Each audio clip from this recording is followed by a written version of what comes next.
이제 11장 20절부터 24절 고라시나 벳세다야 가버나우마 이 삼각지를 이루고 있습니다. 갈릴리 바다의 북쪽을 가보면은 이제 제일 북쪽 상단 지역에가 고라신이라고 하는 동네가 있습니다. 그리고 또 이쪽 편으로는 동쪽 방향으로는 이제 벳세다가 있고 또 이쪽 서쪽 방향으로는 이제 가버나움이 있습니다. 그래서 이게 삼각 지역을 갈릴리 바다 위에 딱 지우고 있었어요. 그래서 특별히 이 고라신과 벳세다와 가버나움은요, 예수님께서 굉장히 많은 기적을 베풀어 주셨던 장소임을 우리가 기억할 수 있습니다. 고라신이라고 하는 그 뜻은 나무가 많은 곳이라는 뜻입니다. 갈릴리 바다 북쪽 위치에 있다고 그랬죠. 도시를 이루고 있습니다. 살기 좋은 곳입니다. 이곳에서 예수님은 두로와 시돈이라고 하는 그 위쪽 이방 지역에 있는 거기에 있는 어떤 사람들도 놀랄 만큼의 어떤 큰 권능을 행하셨다라고 이렇게 얘기를 하고 있습니다. 그리고 벳세다는 어부의 집이라는 뜻인데 이제 그 북동쪽에 위치해 있는 동네인데 갈릴리 바다가 한눈에 그냥 쫙 들어오는 전망이 좋은 도시입니다.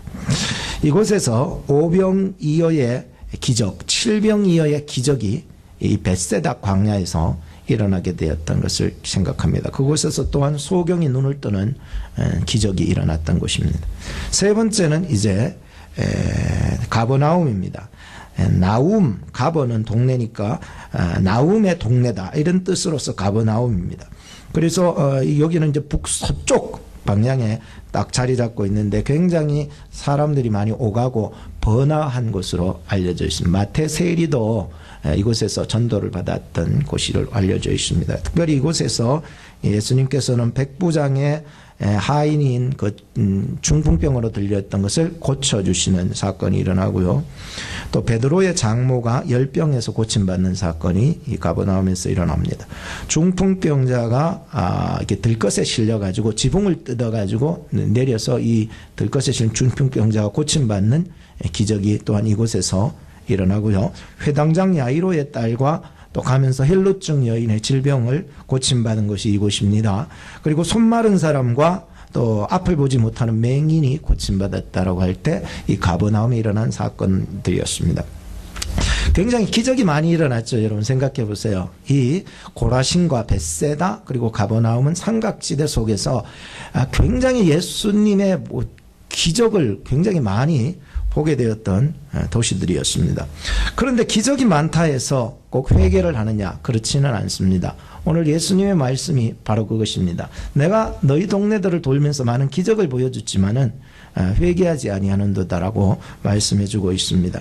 회개라고 하는 것은 우리가 생각할 때에 굉장히 우울하다 이렇게 생각하고 나쁘다 이렇게 생각하시는데 회개가 참 좋은 말입니다. 우리 한번 따라합시다. 회개합시다.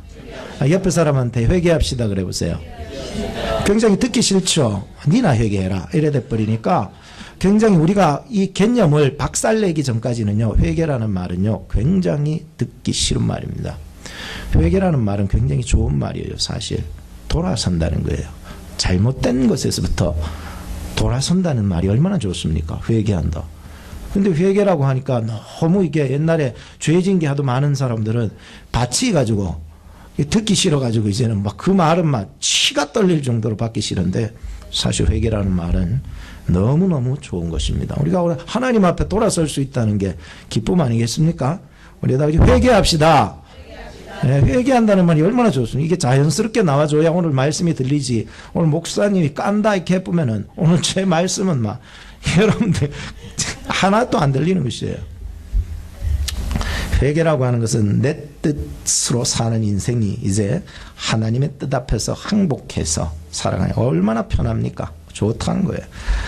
하나님이 보내신 그 예수 그리스도를 믿는다는 것, 물론 내가 가진 어떤 종교성, 율법들, 내 의지 이런 것들도 있지만 이 모든 것들을 내려놓고 정말로 하나님이 보내신 예수 그리스도 그분을 믿는다는 것. 이제 내가 신앙생활이 구경하던 신앙생활에서 그분을 영접하는 신앙생활까지 갈 수 있다는 것. 너무 좋은 거 아니겠습니까? 그래서 회개라는 말이 너무 좋은 거예요. 뭐 지난 어제까지만 해도 내 마음대로 살았어도 이제 회개해서 주님 모시고 산다는데 이거 얼마나 기쁜 일이 아닐 수가 없습니다. 근데 이 삼각지 이 세 동네가 기적을 그렇게 많이 보여주고 했었어도 사람들은 회개하지 아니하는 모습들을 살펴본다고 예수님이 책망을 해나가시고 계십니다.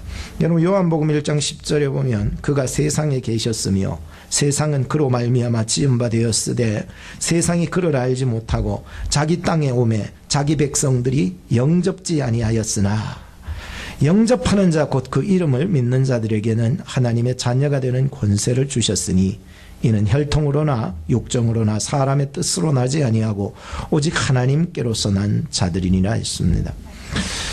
자기 백성들에게 오신 그 예수 그리스도를 이 백성들이 영접을 하지 않았다라고 하는 거예요. 영접이라고 하는 것은 쉽게 풀면은 예수 그리스도를 믿는 것이다. 예수 그리스도를 믿으니까 하나님의 자녀가 되는 권세를 얻게 하셨다라고 하는 요한복음의 말씀을 생각하면서 오늘 말씀을 계속해서 잘 들어보시기 바랍니다. 미국의 저 오리건주에 가면은 포틀랜드라고 하는 그 동네가 있는데 그 동네의 그 한 병원에서 어떤 목사님에게 전화가 온 거예요. 목사님 제발 제가 지금 죽어갈 지경이 되었으니까 제발 와달라고. 그래서 병원에서 이 극한 상황에 빠진 이 환자의 전화를 받고 이 목사님이 그 병원에 도착을 해보니까 정말 죽어가고 있었습니다. 그래서 목사님한테 고백할 게 있다고 그러니까 목사님 저의 삼촌도 목사님이었는데 하나님을 가르쳐 주시고 이야기할 때 저는 듣기 싫어했었습니다. 저희 아내도 신실한 크리스찬이었는데 교회 가자고 했을 때 저는 안 간다고 했습니다. 이제 저는 죽을 것 같은데 가장 먼저 목사님이 생각이 났고 저의 죄를 어떻게 하면 좋을까요? 이 모든 죄악들을 회개하고 용서받을 수 있을까요? 이런 고백을 털어놓은 거예요. 그때 이 목사님께서 성경 말씀을 풀어가면서 그와 상담을 하면서 기도해주고 예수 그리스도 안에서 죄 용서의 기쁨이 얼마나 큰지를 말씀해 주었습니다. 그런데 놀랍게도 며칠 지난 후에 이 사람이 건강해지기 시작한 거예요. 살아나 버렸네. 아이고 죽을 사람이 목사님 가서 신방해 줬더니 목사님 꼭 가서 신방해 줬다고 살아난 건 아니고 이 사람이 그래서 하나님이 뭐 뜻이 있었겠죠. 그래서 살아나가 건강하게 이제 퇴원해서 8년 동안을 살았다는 거예요. 8년 동안 살면서 와서 신방해준 그 목사님 교회로 나간 거예요. 나가가지고 8년 동안 그 예배의 자리를 굳건히 지키고 어느 날 밤에 심장마비로 돌아가셨더래요. 그 목사님이 깨달은 게 하나가 있었대요. 하나님, 정말 하나님이 구원하시기로 작정한 사람은 어떤 상황 속에서도 이 땅 가운데서도 회개하게 만드시는군요. 하나님이 택한 정말로 저 사람을 내가 구원시키고자 하셨던 그 사람은요, 하나님이 이 땅 가운데서 예수님 영접하게 하시는군요. 예수님 믿고 천국을 준비하면서 가게 하시는군요. 이걸 깨달았다는 거예요. 야, 너무 감사하지 않습니까? 사랑하는 여러분. 오늘 여러분들이나 내가 살아있는 이유가 이 천국 준비하라고 살려주신 줄로 믿으시기 바랍니다. 뭐 하려고 아직까지 이렇게 살려두셨는지. 저도요, 지금까지 살아오면서 수도 없이 죽을 고비가 많이 있었습니다. 강에 떠내려가가지고 어릴 적에 죽을 뻔했고, 산에 올라가 절벽으로 기어 올라가다가 그 나뭇가지 못 잡았으면 나 죽어버릴 뻔했던 기억들이 생생하고요. 차 사고, 오토바이 사고, 수많은 사고들 속에서도 하나님께서는 우리를 살려주셨던 이유는 바로 오늘 우리가 이 땅에서 정말 회개하고 예수님께로 돌이켜서 천국 준비하라고 살려주신 줄로 믿습니다. 한번 따라합시다. 예수님은 나의 다시 예수님은 나의 소망, 예수님은 나의 구원자. 믿으시기 바랍니다.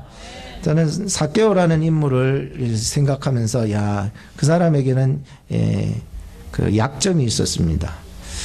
하나의 컴플렉스는 키가 작았다는 거고, 또 하나는 세리장이어서 유대인들에게 세금을 거둘 때 많이 착취해서 거뒀다 보니까 일부는 자기 호주머니였고 일부는 로마 정부에다가 바치고 이랬다 보니까 굉장히 사람들에게 왕따당하고 손가락질, 저놈은 로마의 앞집 죄인이다 막 이렇게 손가락질 받았던 세리장이었던 것이었습니다. 예수님을 이제 소문을 듣고 보려고 뽕나무 위에 기어 올라가 버린 거예요. 그래서 보고 예수님께서 그 사실을 알고 이를 보시면서 오늘 너의 집에 머물러야 되겠다라고 했을 때 이 삭개오는 너무 기뻐서 자기 집을 비워줘서 예수님을 영접하게 했습니다. 예수님이 그의 집에 들어갔을 때 이 삭개오가 고백을 한 게 있습니다. 여러분 혹시 아세요? 예수님이 그 집에 들어가자마자 바로 고백해 버렸습니다. 예수님, 저의 소유의 절반을 가난한 자들을 위해서 쓰겠습니다. 제가 만약 토색한 것들이 다 생각을 해서 그 사람들 생각나는 대로 다 4배나 갚도록 하겠습니다 라고 하고 얘기를 하는 거예요. 완전 변화가 일어나 버린 거예요. 저는 이런 것을 보면서 참 우리에게 있어서 회개라고 하는 것은 뭐 눈물을 질질 흘리고 막 눈물을 얼마나 흘렸느냐의 양에 따라서 회개가 측정된다면은 사실 우리가요 눈물 많은 사람이 진짜 회개한 사람이라고 볼 수 있습니다. 그러나 회개라고 하는 것은 나의 삶에 예수님을 영접하였을 때 일어나는 변화가 회개라고 하는 것입니다. 그렇기 때문에 여러분들 무엇보다도 눈물을 질질 짜고요. 사람들이 대부분 물론 진정한 눈물도 있어요. 그렇지만 많은 눈물들을 이렇게 살펴보면 한탄해서 우는 거예요. 지가 억울해서 엉엉 우는데, 진짜 회개라고 하는 것은요 예수님을 영접하면은 그분 안에서 일어나는 변화라는 거예요. 그래서 내가 뭐 억지로 울면서 한다고 되는 게 아니고 예수님을 영접하면은 변화가 일어난 줄로 믿습니다. 이게 회개라는 거예요. 회개. 예수님이 내 속에 들어오니까 내가요 새로움이 일어나요. 예수님이 내 속에 들어오니까 나도 몰라요. 내 힘으로 가능하지 않기 때문에 예수님이 내 안에 들어와 버리니까, 예수님이 영접해 버리니까 완전히 가정이 뒤집어지고, 예수님이 영접해 버리니까 활력이 생기고요. 예수님 영접해 버리니까 옛사람이 죽어지고 새 사람이 되고요. 예수님 영접해 버리니까 변화되어 버리고, 예수님 영접해 버리니까 구원의 놀라운 기쁨이 일어나요. 예수님이 뭐라고 그럽니까? 삭개오의 집에 들어가 변화된 그 모습을 보면서 뭐라고 그랬습니까? 너의 가정에 구원이 있으리라고 선포해 버린 거예요. 오늘 우리가요 예수 그리스도 안에서의 이 회개는요 구원을 이루어 나가는 놀라운 능력이 되는 거예요. 그렇기 때문에 무엇보다도 가장 중요한 것은 막 엎드려 우는 것도 중요하지만 예수님을 먼저 영접해야 되는 것이에요. 그러면 예수님이 알아서 하실 줄로 믿습니다. 저는 오늘 이 고라시나 벳세다야 가버나움이라고 하는 이 가버나움이라고 하는 이 제목으로 한 3가지를 간략히 생각해 보겠는데요. 오늘 제가 원고를 6장 준비했는데 이거 줄인다고요. 어제 진짜 힘들었습니다. 내가. 예일이한테는 6장을 준비시키고요. 제가 가만 생각해 이게 너무 긴 것 같아. 갈수록 계속 설교가 길어지는 것 같은데 오늘도 길어지면 어떡할까. 오늘 특별히 이 회개, 책망, 회개, 심판에 대해서 설교를 해야 되는데 어떻게 이거를 그냥 마구잡이로 그냥 회개하라고 이렇게 막 심판 온다고 막 이렇게 얘기할 수도 없는 법이고, 하여튼 성령께서 인도하시는 대로 한번 가보도록 하겠습니다. 줄인다고는 줄여봤습니다만은 오늘 저는 여러분들에게 3가지를 전해드리겠습니다. 하나는 책망입니다. 둘째는 회개이고요. 셋째는 심판에 대해서 말씀을 드리겠습니다. 첫째는 책망입니다. 11장 20절 말씀에 보면 예수께서 권능을 가장 많이 베푸신 고을들이 회개치 아니함으로 그때에 책망하시되 라고 하는 말씀을 던지고 있습니다. 여러분 성경에 보면은 다윗만큼 하나님의 은혜와 권능을 체험한 사람은 또 없을 것입니다. 여러분 성경의 앞부분의 대부분 시편이라든지 또 성경의 많은 부분들을 차지하는 성경의 인물이 있다면 바로 다윗이라는 인물이기 때문인 것입니다. 하나님의 은혜를 굉장히 많이 경험을 했고 하나님이 함께 하시고 능력 있는 자로 살았던 것을 생각합니다. 그런데 그런 자가 죄에 빠지니까 이 밧세바와 간통을 하는 일이 일어나게 되고 그 밧세바의 남편이었던 우리야 그를 전쟁터에 제일 전방으로 내보내가지고 완전히 계획적으로 죽여버리게 만들었습니다. 그때 나단 선지자가 이 사실을 알게 되어 다윗에게 찾아와서 한 예를 들었습니다. 부자가 있었는데 부자에게는 소유가 굉장히 많았고 가난한 자가 있었는데 가난한 자는 자기의 집 재산이라고 하는 것은 암양 새끼 하나 잘 키워가 나중에 새끼라도 칠까 싶어서 암양 새끼 하나 구해놨는데 그게 재산인데 다 안 돼. 아이 부자가 말이야 자기 권력을 가지고서 이 가난한 자의 집에 있는 그 암양 새끼를 빼앗아 와서 이 부자가 자기 집에 온 손님을 그 암양 새끼를 잡아가지고 줘버렸다는 거예요. 이 비유를 다윗에게 얘기하니까 이 다윗이 하는 말이 야 그런 놈은 때려 죽일 놈이라고 그런 거예요. 어서 그 사람한테 가서 4배나 갚으라고 얘기를 해주게 됩니다. 그때 나단 선지자가 책망을 했어요. 당신이 바로 그 사람이라 당신이 우리아를 죽이고 당신이 그 철을 빼앗았도다 이래버린 거예요. 그때 다윗이요 진심으로 하나님 앞에 침상이 젖도록 눈물을 흘리며 회개하면서 기록한 시편이 바로 시편 51편이라는 거예요. 하나님이여 주의 인자를 쫓아 나를 긍휼히 여기시며 주의 많은 자비를 쫓아 내 죄과를 도발하소서. 나의 죄악을 맑게 씻기시며 나의 죄를 깨끗이 제하소서. 대저 나는 내 죄과를 아오니 내 죄가 항상 내 앞에 있나이다. 괴로워하는 거예요. 여러분 생각해 보세요. 다윗 왕처럼 그런 능력이 있었으면 선지자 같은 사람 그냥 흥 하면서 안 들어도 돼요. 그냥 처치해주고 그동안요 그 살인죄를 그렇게 이렇게 저지르고 말이죠. 물론 이방인들을 그렇게 때려 죽이긴 했지만 또 자기 편이었던 이 우리아 장군도 죽이기는 했지만 이 나단 선지자 하나쯤이야 뭐 없이 그냥 안 들어도 되거든요. 그런데요 그가 하나님을 믿었기 때문에요. 하나님의 권능, 하나님의 은혜 많이 체험했던 사람이지만은 불신앙에 한번 빠지니까는요 간음하고 살인하고 뻔뻔하게 그렇게 살아가게 되더라는 거예요. 근데 이 선지자의 책망 한마디에 그는 회개하고 하나님 앞에 돌아섰다는 거예요. 이 하나님이요 내 마음에 합한 자라고 말할 수 있는 자격이 바로 거기에 있었다는 거예요. 여러분 사람이기 때문에 완전하게 살아간 사람 누가 있습니까? 있습니까? 거수해 보세요. 저도 거수 못하겠습니다. 저도 연약해서 순간순간 나의 의지와 나의 연약함이 있기 때문에 넘어질 수 있습니다. 다윗 같은 위대한 사람도 권능을 받고 능력을 받고 은혜를 그렇게 체험하고 수많은 주님의 그 은혜를 수금을 타면서 노래 불렀던 자였음에도 불구하고 불순종에 빠질 수 있었다니. 그가 의로운 거는요 죄에 빠질 수 있었지만 그 죄 속에서 하나님을 붙잡을 수 있었다는 게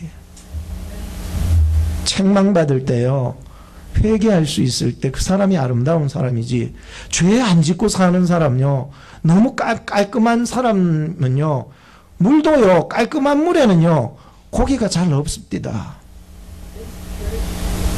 다 깔끔하면 예수님이 왜 오셨는데 예수님은 죄 많은 우리를 회개시키기로 그래서 구원받은 백성 만들라고 오신 줄로 믿습니다. 사람들은 책망을 싫어합니다.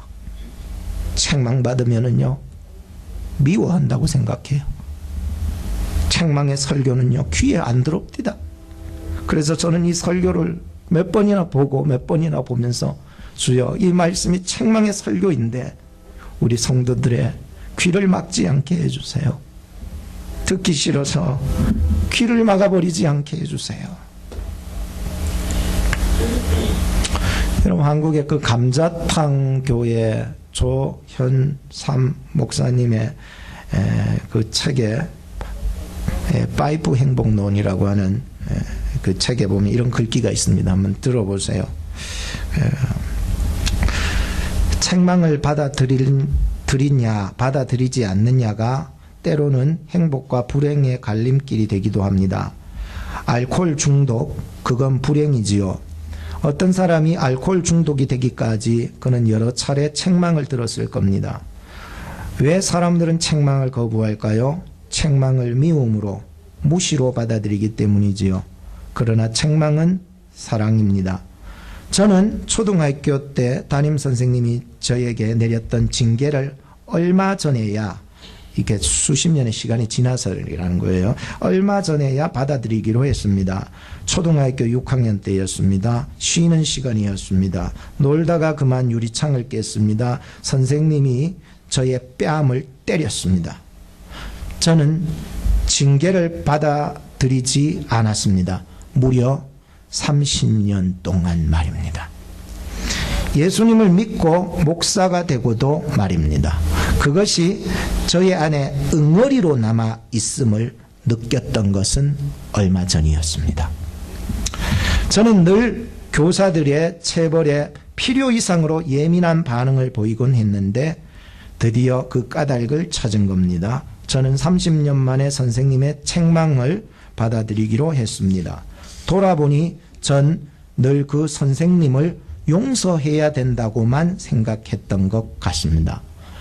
저를 가르쳐주고 칭찬해 주신 그분의 은혜가 큽니다. 글을 쓰는 일에 부담을 갖지 않게 된 것도 그 선생님 덕분입니다. 선생님은 저의 글을 읽고 수업 시간에 크게 칭찬해 주셨습니다. 그 후 글을 쓸 때마다 칭찬받았던 기억이 얼마나 큰 힘이 되었는지 모릅니다. 그런데도 전 그동안 선생님께 고마움보다 서운함을 품고 살았던 것 같습니다. 책망을 받아들이지 않으면 제가 받은 은혜나 고마움은 모두 사라지고 섭섭함만 남는다는 걸 체험했습니다. 책망을 받아들이지 않는 그 자체가 교만임을 깨닫고 회개합니다. 문득 그 선생님이 보고 싶어지네요. 선생님 고맙습니다. 사랑합니다. 여러분, 요한계시록에 보면 아시아의 7교회가 나옵니다. 서머나 교회는 사단의 회방으로 환난과 궁핍함을 당했습니다. 그래서 하나님께서 죽도록 충성하면 생명의 멀관 주시리라 하면서 격려해 주셨습니다. 빌라델비아 교회 또한 칭찬을 받게 되었는데 사단이 자기 발 앞에 절하게 해도 끝까지 말씀을 지켜 나갔던 것입니다. 그래서 하나님이 칭찬해 주셨지요. 그리고 격려합니다. 하나님의 성전의 기둥이 되게 하리라. 세 번째 교회는 에베소 교회는 그의 행위와 수고와 인내가 성실하다고 칭찬해 주셨습니다. 그러나 처음 사랑을 버렸다고 책망도 함께 받았습니다. 네 번째 교회는 버가모 교회입니다. 충성된 증인이었던 안디바가 그들 앞에서 순교당할 때에도 끝까지 굴하지 않고 믿음을 지키게 되었습니다. 칭찬받았지요. 그러나 그들 속에 발람과 니골라당의 교훈을 쫓아가고 우상제물 음행한다고 책망을 받았습니다. 다섯 번째 교회가 두아디라 교회인데 사랑과 믿음과 섬김과 인내가 그리고 나중행위가 처음보다도 너무 좋다고 칭찬을 받았습니다. 그러나 선지자 이세벨을 따라 행음하였다고 책망을 받았습니다. 이 세 개의 에베소, 버가모, 두아디라 교회는 칭찬도 받고 책망도 받았습니다. 여섯 번째 교회 4대 교회는 살았다 이름을 가졌으나 실상은 죽은 교회라 책망만 받았습니다. 일곱 번째 라오디게아 교회는 미지근하여 차지도 않고 뜨겁지도 않은 믿음이라고 책망을 받았습니다. 계시록 3장 19절 말씀에 보면 무릇 내가 사랑하는 자를 책망하여 징계하노니 그러므로 너가 열심을 내라 회개하라 이렇게 말씀하고 있습니다. 어떤 사람은요 칭찬이 필요한 사람이 있더라고요. 또 어떤 사람은요 칭찬도 필요하고 책망도 함께 필요한 사람이 있더라고요. 또 어떤 사람은요 책망만 필요한 사람이 있습니다. 그런데 성경을 보다 깜짝 놀랐잖아요. 무릇 내가 사랑하는 자를 책망하여 징계하나니. 다시 읽을까요? 무릇 내가 사랑하는 자를 책망하여 징계하나니 그러므로 너가 열심을 내라 회개하라.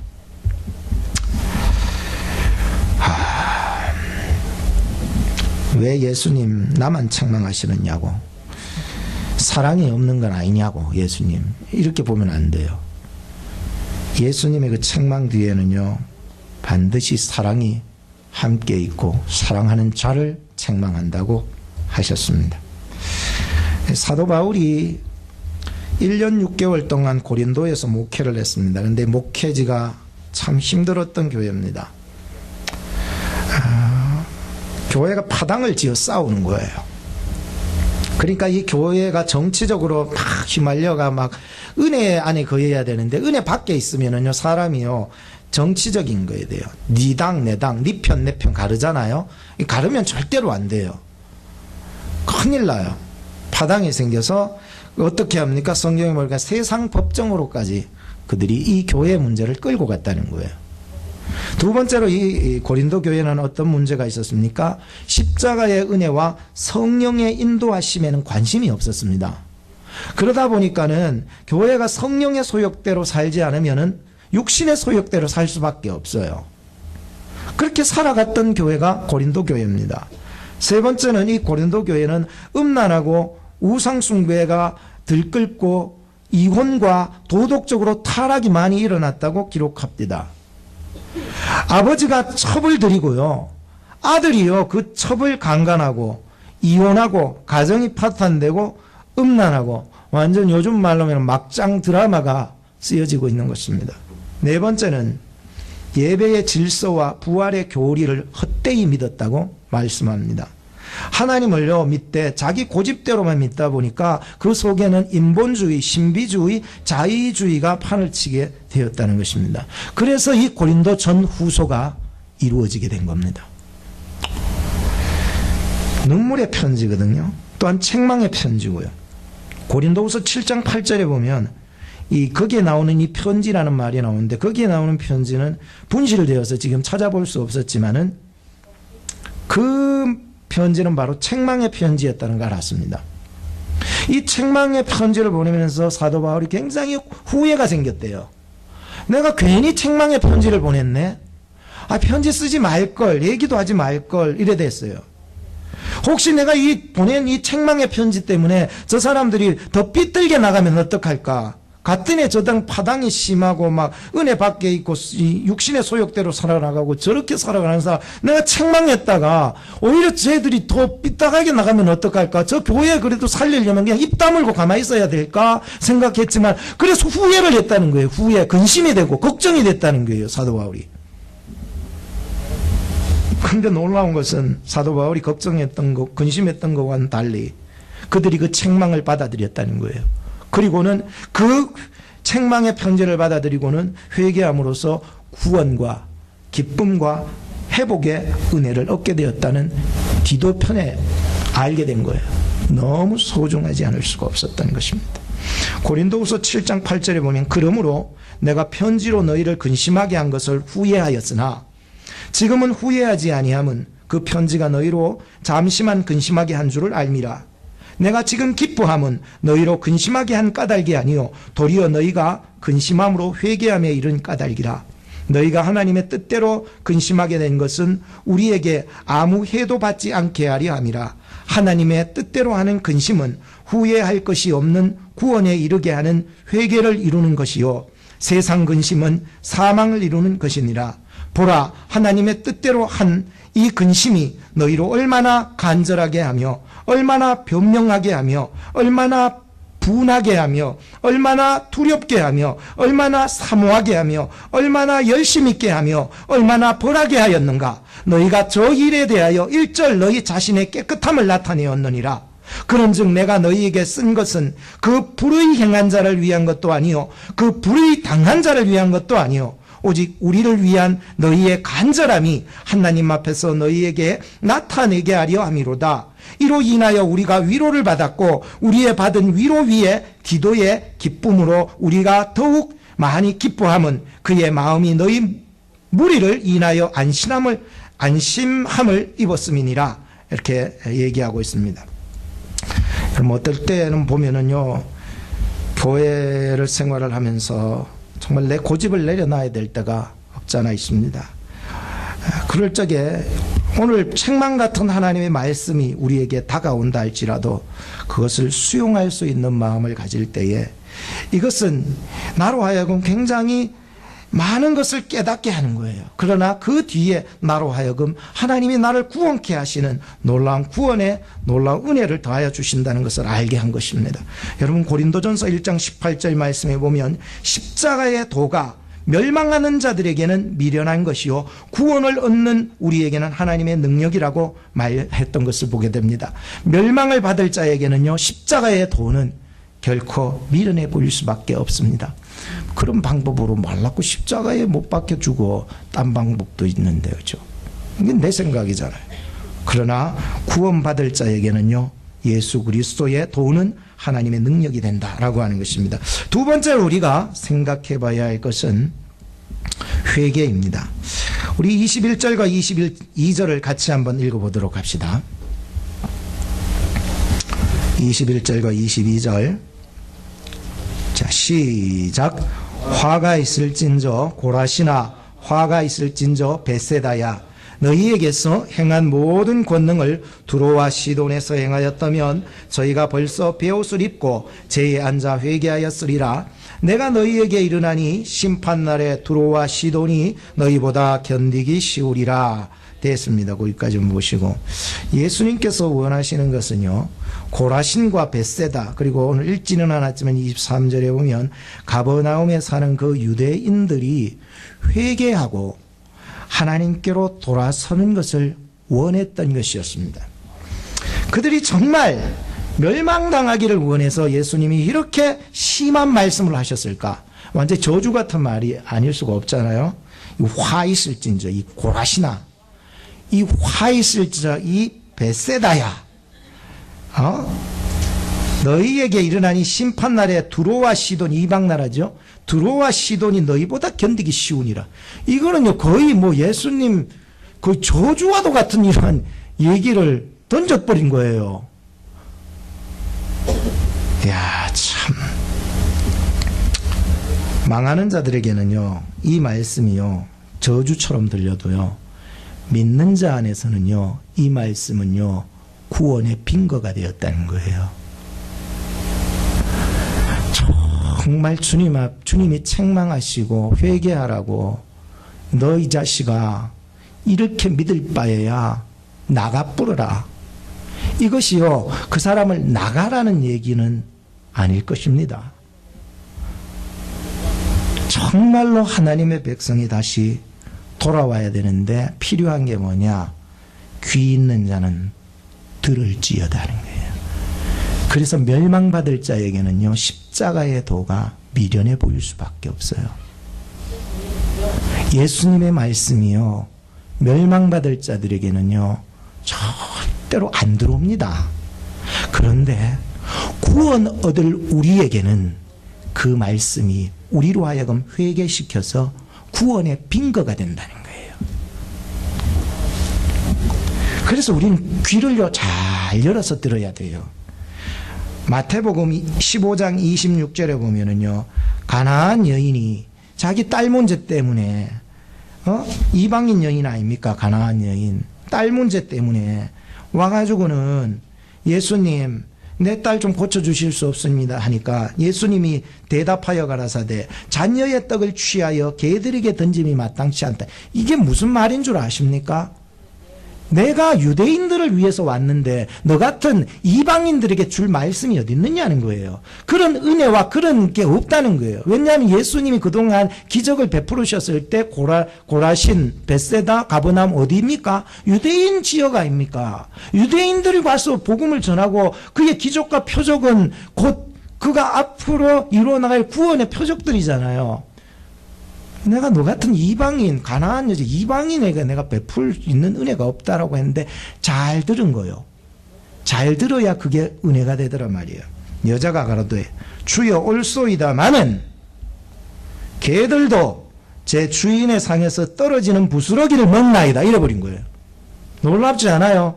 우리 같으면요, 난 너 개 같은 너희들한테 줄 게 없다 이래버리면 삐져가지고 나가뿐다니까요. 그런데 이 가나안 여인은 안 삐지고 주여 올소이다 그래버린 거예요. 그런데 나 같은 개들도 개라면 주인의 상에서 떨어지는 부스러기를 주워 먹지 않습니까? 자기를 어디까지 낮췄습니까? 개의 자리로 낮춰버렸습니다. 이에 예수께서 대답하여 가라사대 여자야 너의 믿음이 크도다 그래버린 거예요. 네 소원대로 되리라 해버린 거예요. 우리가요 귀가 있어서 잘 듣는 구원받을 수 있는 귀가 되기를 주의 이름으로 축복합니다. 멸망받을 자들이 귀가 되면 큰일 나요. 어떤 책망과 어떠한 저주의 소리를 했다 할지라도 저주 아닙니까? 화 있을진저.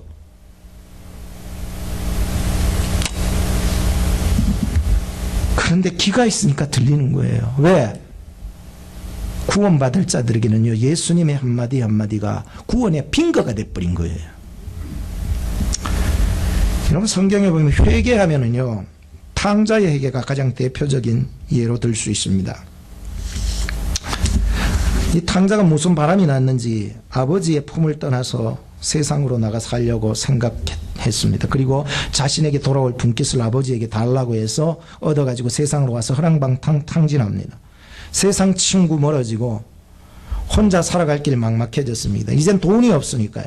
그래서 남의 집에 돼지우리 치면서 일했는데 돼지가 먹는 쥐염 열매마저 얻어먹지 못했습니다. 그제서야 아버지가 생각이 났고 돌아갈 마음이 생겨버렸던 것입니다. 누가복음 15장 18절에 보면 내가 일어나 아버지께 가서 이르기를 아버지여 내가 하늘과 아버지께 죄를 얻었사오니 생각나는 것입니다. 지금부터는 아버지의 아들이라 이 걸음을 감당치 못하겠나이다. 나를 품꾼의 하나로 보소서 하리라 하고 이에 일어나서 아버지께 돌아가니라. 이게 아닙니까? 아버지는 그날도 아들을 기다리다가 거지되어 돌아오는 아들이었지만 한 번에 그냥 알아보고는 뛰어 달려가가지고는 맞아 주었습니다. 아들이 말합니다. 아버지 제가 하늘과 아버지께 죄를 지었으니 저를 품꾼의 하나로 써주세요. 누가복음 15장 22절에 보면 아버지는 종들에게 이르되 제일 좋은 옷을 내어다가 입히고 손에 가락지를 끼우고 발에 신을 신기라. 그리고 살찐 송아지를 끌어다가 잡으라. 우리가 먹고 즐기자. 이 내 아들은 죽었다가 다시 살아났으면 내가 잃었다가 다시 얻었노라 하니 저희가 즐거워하더라. 바로 그때였습니다. 맏아들이 있었습니다.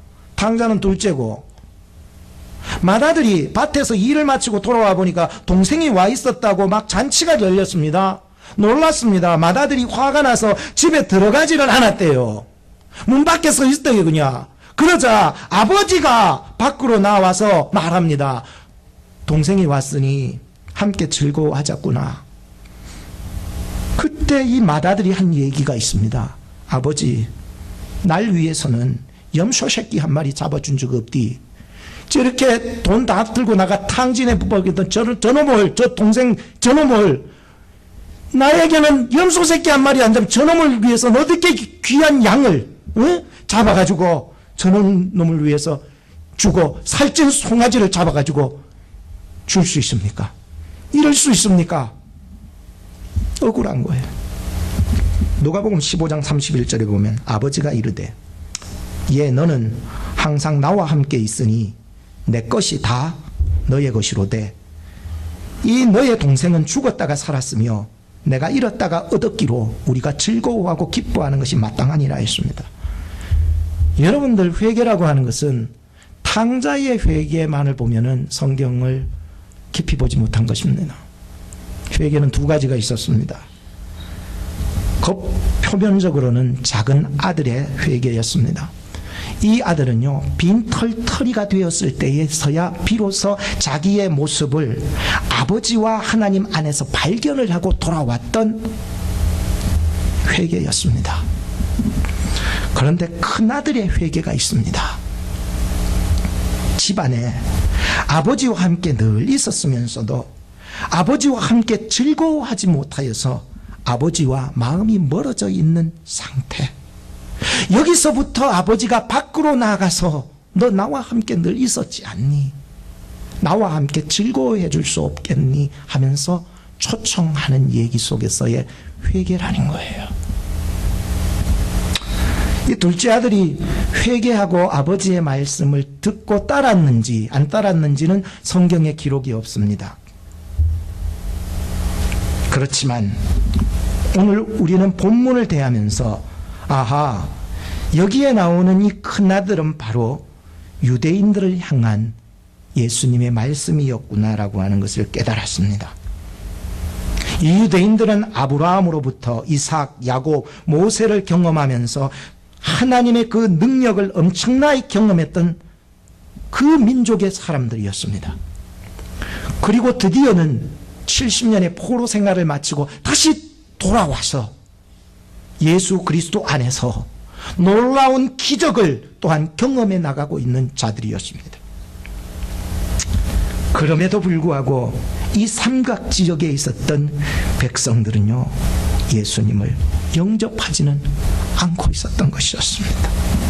사랑하는 여러분, 화가 있을진저 고라시나 화가 있을진저 벳세다야 너희에게 행한 모든 권능을 두로와 시돈에서 행하였다면 저희가 벌써 베옷을 입고 제에 앉아 회개하였으리라. 내가 너희에게 이르나니 심판날에 두로와 시돈이 너희보다 견디기 쉬우리라. 예수님께서는 친히 오셔서 가장 많이 권능을 베풀었습니다. 고라시나 벳세다야 가버나움아, 오늘 우리가 하나님의 은혜를 많이 입었다고 얘기는 하지만 과연 우리의 이 믿음 가지고서 마지막 주님의 오실 날에 견딜 수 있겠나는 것입니다. 여러분 어떻습니까? 여러분의 믿음으로 주님 다시 오신 날에 견딜 수 있겠습니까? 마지막으로 세 번째로 간략히 말씀드릴 것은 심판입니다. 드디어 이 심판의 얘기는 오늘 예수님께서 우리로 하여금 주시는 귀한 소망이 아닐 수 없습니다. 심판은 무서운 것이 아닙니다. 멸망한 자들에게는 두렵고 무서운 거지만 저와 여러분에게는 주님 다시 만나는 귀한 날이 될 줄로 믿습니다. 그렇기 때문에 심판을 결코 무서워하지 마세요. 세상이 오늘 무너져 내린다 할지라도 결코 주님 안에 거하시기를 주의 이름으로 축복합니다. 우리가요, 세상 살아가면서 이 예수 그리스도가 다시 오시는 이 신앙 안에서 든든히 서 나가야 될 줄로 믿습니다. 마지막 한 가지만 더 말씀드리겠습니다. 어떤 사람이 돼지를 잡아 죽이려고 도축장으로 끌고 가는데 돼지가 한두 마리가 아닙니다.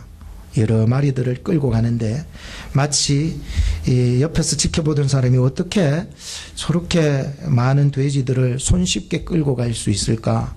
주기로 따라가는데 보통 돼지를 묶어가지고 땡기면 반대로 가요. 꼬리를 땡기면 앞으로 가고 머리를 땡기면 뒤로 가고 그러는데, 그래서 떡 보니까는 그 사람의 손에 콩이 쥐어져 있더라는 거예요.